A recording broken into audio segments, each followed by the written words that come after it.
ഹൃദയതാളങ്ങളിൽ ഭക്തിയും സംഗീതവും ഒരുപോലെ കോർത്തിണക്കി നന്ദഗോവിന്ദ ഭജൻസ് എന്ന യുവ സംഗീത സംഘം ഒരു പുതിയ ചരിത്രം രചിക്കുകയാണ്.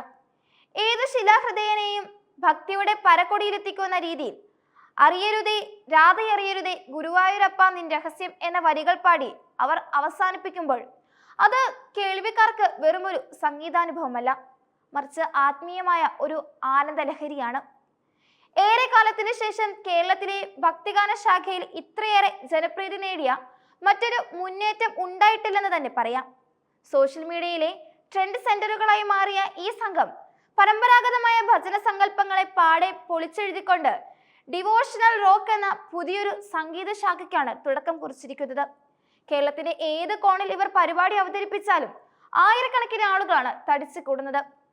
ജനത്തിരക്ക് കാരണം ഗതാഗത കുരുക്കുകൾ ഉണ്ടാകുന്നതും പോലീസ് ഇടപെടേണ്ടി വരുന്നതും നന്ദഗോവിന്ദത്തിന്റെ പരിപാടികളിൽ ഇപ്പോൾ പതിവ് കാഴ്ചയായി മാറിയിരിക്കുന്നു. പരമ്പരാഗതമായി നാം കണ്ടുശീലിച്ച ഭജനകളിൽ നിന്ന് തികച്ചും വ്യത്യസ്തമായി ഒരു അവതരണ ശൈലിയാണ് നന്ദഗോവിന്ദത്തെ ജനപ്രിയമാക്കുന്നത്. ഹാർമോണിയവും തബലയും മാത്രം അകമ്പടിയാകേണ്ടിയിരുന്ന ഭജനവേദികളിലേക്ക് ഗിറ്റാർ, ഡ്രംസ്, കീബോർഡ് തുടങ്ങിയ പാശ്ചാത്യ സംഗീത ഉപകരണങ്ങളെ ഇവർ സന്നിവേശിപ്പിച്ചു.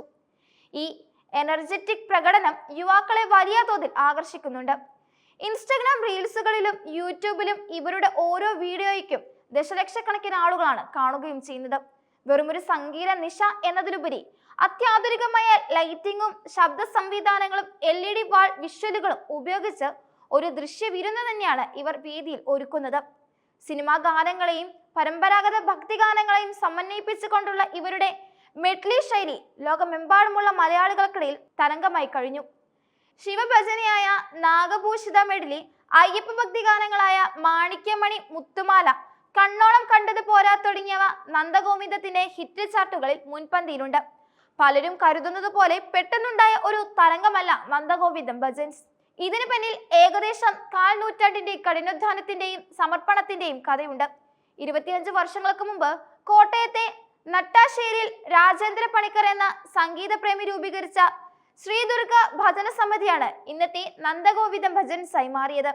കാഴ്ച നഷ്ടപ്പെട്ടുകൊണ്ടിരിക്കുന്ന രാജേന്ദ്ര പണിക്കർക്ക് പാടാനുള്ള ഒരു വേദി ഒരുക്കുക എന്ന ലക്ഷ്യത്തോടെ അദ്ദേഹത്തിന്റെ സുഹൃത്തുക്കളും നാട്ടിലെ യുവാക്കളും ചേർന്ന് തുടങ്ങിയതായിരുന്നു ഈ സമിതി. നട്ടാശ്ശേരിയിലെ വേമ്പിൻകുളങ്ങര ക്ഷേത്രത്തിലായിരുന്നു ഇവരുടെ ആദ്യകാല പ്രകടനങ്ങൾ. 9ാം ക്ലാസ്സിൽ പഠിക്കുമ്പോൾ ഈ സംഘത്തിന്റെ ഭാഗമായ നവീൻ എന്ന ഗായകൻ തന്റെ പഴയകാല ഓർമ്മകൾ പങ്കുവയ്ക്കുമ്പോൾ സാധാരണ ഒരു നാട്ടിൻപുറത്തെ ഭജന സംഘത്തിൽ നിന്ന് അന്താരാഷ്ട്ര തലത്തിലുള്ള ഒരു ബ്രാൻഡിലേക്കുള്ള വളർച്ചയുടെ വിസ്മയം അതിൽ കാണാം. തുടക്കത്തിൽ പരിപാടികൾ കുറവായിരുന്ന കാലത്തും സംഗീതത്തോടുള്ള അഭിനിവേശം കൈവിടാതെ ഇവർ പരിശീലനം തുടർന്നു. നന്ദഗോവിന്ദത്തിന്റെ വളർച്ചയിൽ സോഷ്യൽ മീഡിയയും പ്രവാസി ലോകവും വഹിച്ച പങ്ക് വളരെ വലുതാണ്.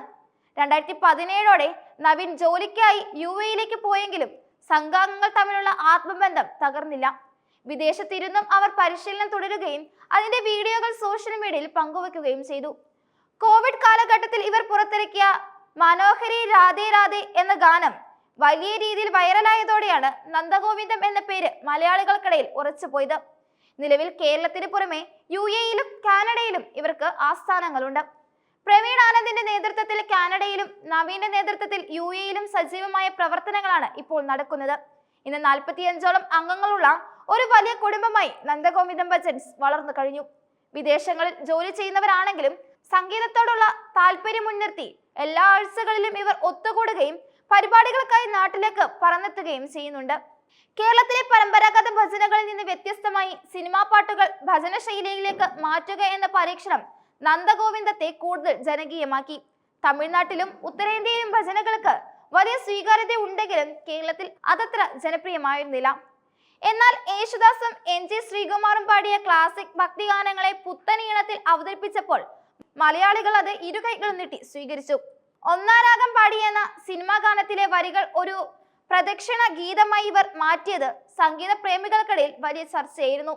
ഓരോ പാട്ടും തിരഞ്ഞെടുക്കുമ്പോൾ അതിന്റെ ആത്മാവ് നഷ്ടപ്പെടാതെയും യഥാർത്ഥ സംഗീത സംവിധായകനോടും രചയിതാവിനോടും നീതി പുലർത്തിയുമാണ് ഇവർ മാറ്റങ്ങൾ വരുത്തുന്നത്. പാഷന്റെ അടിസ്ഥാനത്തിൽ മാത്രം പ്രവർത്തിക്കുന്നത് കൊണ്ടാണ് തങ്ങൾക്ക് ഇത്രത്തോളം ഉയരാൻ കഴിഞ്ഞതെന്ന് നവീൻ സാക്ഷ്യപ്പെടുത്തുന്നു. സാമ്പത്തിക ലാഭത്തേക്കാൾ ഉപരിയായി സംഗീതം വഴി ആളുകളുടെ മനസ്സിൽ സമാധാനം എത്തിക്കുക എന്നതാണ് ഇവരുടെ ലക്ഷ്യം. നന്ദഗോവിന്ദത്തിന്റെ വിജയത്തിന് പിന്നാലെ കേരളത്തിൽ നിരവധി പുതിയ ഭജന സംഘങ്ങൾ ഉയർന്നു വന്നിട്ടുണ്ട്. രാഹുൽ രാജിന്റെ ഭക്തി തരംഗ്, യുവാക്കൾക്കിടയിൽ തരംഗമായ സിദ്ധി, വ്യത്യസ്തമായ മ്യൂസിക് അറേഞ്ച്മെന്റുകൾ അവതരിപ്പിക്കുന്ന ശ്രോത, റോക്ക് ശൈലിയിൽ ഭക്തിഗാനങ്ങൾ പാടുന്ന രുദ്ര, ആത്മാ തുടങ്ങിയവ ഇതിൽ ചിലത് മാത്രമാണ്. അമ്പലപ്പുറങ്ങളിൽ മുമ്പുണ്ടായിരുന്ന നാടകങ്ങൾക്കും ബാലകൾക്കും പകരം ഇപ്പോൾ ഇത്തരം ഭജൻ പൂപ്പുകൾക്കാണ് ആരാധകർ ഏറുന്നത്. എന്നാൽ ഈ സംഗീത രംഗത്തെ വിമർശനാത്മകമായി കാണുന്നവരും കുറവല്ല. ഇതൊരു തരം ഹിന്ദു റിവൈറസത്തിന്റെ ഭാഗമാണെന്നും യുവാക്കളെ മതത്തിലേക്കും രാഷ്ട്രീയത്തിലേക്കും ആകർഷിക്കാനുള്ള തന്ത്രമാണെന്നും ചില ഇടതുപക്ഷ ബുദ്ധിജീവികൾ വാദിക്കുന്നുണ്ട്.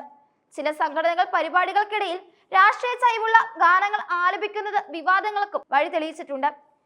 എങ്കിലും താരങ്ങൾ രാഷ്ട്രീയത്തിനതീതമായി ശുദ്ധമായ ഭക്തിക്കും സംഗീതത്തിനുമാണ് മുൻഗണന നൽകുന്നതെന്നത് നന്ദഗോവിന്ദം ഭജൻസ് വ്യക്തമാക്കുന്നുണ്ട്. വിമർശനങ്ങളും പ്രശംസകളും ഒരുപോലെ ഏറ്റുവാങ്ങുമ്പോഴും നന്ദഗോവിന്ദം ഭജൻസ് തങ്ങളുടെ ജൈത്രയാത്ര തുടരുകയാണ്. അർബുദ രോഗികൾ മുതൽ ജീവിതത്തിൽ ഒറ്റപ്പെട്ടു പോയവർ വരെ ഇവരുടെ പാട്ടുകൾ കേട്ട് തങ്ങൾക്ക് ആശ്വാസം ലഭിക്കുന്നു എന്ന് മെസ്സേജുകൾ അയക്കാറുണ്ട്. ഈ സ്നേഹമാണ് തങ്ങളുടെ ഏറ്റവും വലിയ പുരസ്കാരമെന്ന് അവർ കരുതുന്നു. 25 വർഷങ്ങൾക്ക് മുൻപ് എവിടെ നിന്നാണ് തുടങ്ങിയത് അവിടേക്ക് തന്നെ അവർ വീണ്ടും തിരിച്ചെത്തുകയാണ്. ഈ വരുന്ന ഏപ്രിലിൽ നട്ടാശ്ശേരി വേമ്പിൻകുളങ്ങര ക്ഷേത്രത്തിൽ ഇവർ വീണ്ടും പരിപാടി അവതരിപ്പിക്കുമ്പോൾ അതൊരു വലിയ വട്ടമിട്ട് പൂർത്തീകരിക്കലാണ്. വിശ്വാസികൾക്കും അവിശ്വാസികൾക്കും ഒരുപോലെ ആസ്വദിക്കാൻ കഴിയുന്ന ഈ സംഗീത വിരുന്ന് കേരളത്തിന്റെ സാംസ്കാരിക ഭൂമികയിൽ പുതിയൊരു അധ്യായം തന്നെ എഴുതി ചേർക്കുകയാണ്. ആധുനികതയുടെയും പാരമ്പര്യത്തിന്റെയും മനോഹരമായ ഈ സംഗീതത്തെ ഒരു കലാരൂപമായി കാണുന്നതാണ് ഏറ്റവും നല്ല ഉചിതമായ മാർഗം.